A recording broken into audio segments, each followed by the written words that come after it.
BPL মানেই নাটক, উত্তেজনা আর অপ্রত্যাশিত গল্প। আর সেই গল্পের সবচেয়ে রহস্যময় চরিত্র রংপুর রাইডার্স। প্রতি বছর শক্তিশালী দল গড়ে, প্রতি বছরই ট্রফির স্বপ্ন দেখে, কিন্তু শেষ দৃশ্যটা যেন একই থাকে। এবার লিটন দাস, মাহমুদুল্লাহ আর মুস্তাফিজুর রহমানদের নিয়ে গড়া এই রংপুর শেষ দৃশ্যটা বদলাতে পারবে, নাকি ইতিহাস আবারও নিজেকেই রিপিট করবে? রংপুরকে নিয়ে আরও থাকছে বিস্তারিত প্রতিবেদন। নানা সংখ্যা, আলোচনা আর সমালোচনার মধ্য দিয়েই ২৬ ডিসেম্বর শুরু হয়েছে বিপিএলের দ্বাদশ আসর। দলগুলো প্রস্তুতিতে ব্যস্ত, অনুশীলনে ঝরছে ঘাম, বিদেশি ক্রিকেটাররাও একে একে যোগ দিচ্ছেন স্কোয়াডে। এমন অবস্থায় বিপিএল শুরুর আগে দলগুলোর শক্তি ও দুর্বলতা বিশ্লেষণ করাই এখন আলোচনার কেন্দ্রবিন্দু। আর সেই আলোচনায় সবচেয়ে বেশি যাদের নাম আসছে তাদের মধ্যে রংপুর রাইডার্স অন্যতম। রংপুর বরাবরই একটি গোছানো দল। এই ফ্র্যাঞ্চাইজির বড় শক্তি হল ধারাবাহিকতা। বেশিরভাগ ক্রিকেটার দীর্ঘদিন ধরেই দলের সঙ্গে যুক্ত। এবার সেই কোর ইউনিটের সঙ্গে যুক্ত হয়েছেন লিটন দাস, তাওহিদ হৃদয় এবং অভিজ্ঞ মাহমুদুল্লাহ। ফলে স্কোয়াডের শক্তি আগের যে কোনো সময়ের চেয়ে বেশি বলেই মনে করছেন ক্রিকেট বিশ্লেষকরা। ব্যাটিং বিভাগে রংপুরের গভীরতা চোখে পড়ার মতো। ইনিংসের শুরু থেকে শেষ পর্যন্ত রয়েছে নির্ভরযোগ্য ব্যাটার। ওপেনিংয়ে লিটন দাসের নাম প্রায় নিশ্চিত।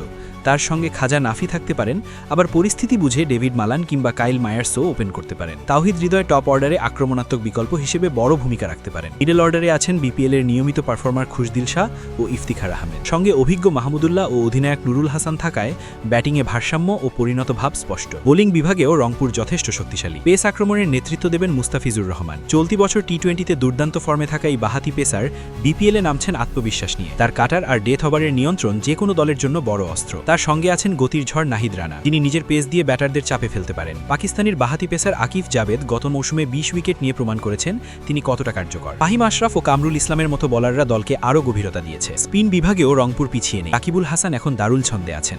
রাইজিং স্টার্স এশিয়া কাপে তার পারফরমেন্স আত্মবিশ্বাস বাড়িয়েছে কয়েক গুণ। আলিস আল ইসলামের রহস্য স্পিন এবং পাকিস্তানি স্পিনার সুফিয়ান মুকিম দলের জন্য বাড়তি অস্ত্র হতে পারে। অফ স্পিনার নাইম হাসান চোটের কারণে শুরুতে না থাকলেও ফিরলে শক্তি আরও বাড়বে। তবুও এত কিছুর পরও রংপুরকে নিয়ে বড় প্রশ্ন থেকেই যাচ্ছে। এত ভালো দল গড়েও বিপিএলে তারা শিরোপা জিতেছে মাত্র একবার, ২০১৭ সালে। সমস্যাটা মূলত আসে প্লে অফের সময়। বড় ম্যাচের আগে হঠাৎ বড় নাম দলে ভেড়ানোর প্রবণতা রংপুরের পুরনো অভ্যাস। এতে অনেক সময় পুরো টুর্নামেন্টে ভালো করা ক্রিকেটাররা বাদ পড়ে যান। গত মৌসুমে এলিমিনেটরে সেই ভুলের মাসুল দিতে হয়েছিল রংপুরকে, যখন নিয়মিত পারফর্মারকে বাদ দিয়ে নতুন তারকাদের খেলানো হয় এবং দল মাত্র ৮৫ রানে গুটিয়ে যায়। এই মৌসুমে তাই রংপুরের সবচেয়ে বড় চ্যালেঞ্জ হবে সঠিক সিদ্ধান্ত নেওয়া, নাম নয় পারফরমেন্সকে গুরুত্ব দেওয়া। কারণ দলটা ভালো, সন্দেহ নেই, কিন্তু বিপিএলে শিরোপা জিততে হলে শুধু ভালো দল হলেই হয় না, প্রয়োজন সঠিক পরিকল্পনা আর ঠান্ডা মাথার সিদ্ধান্ত। এবার রংপুর সেই পরীক্ষায় পাশ করতে পারে কিনা সেটাই এখন দেখার অপেক্ষা।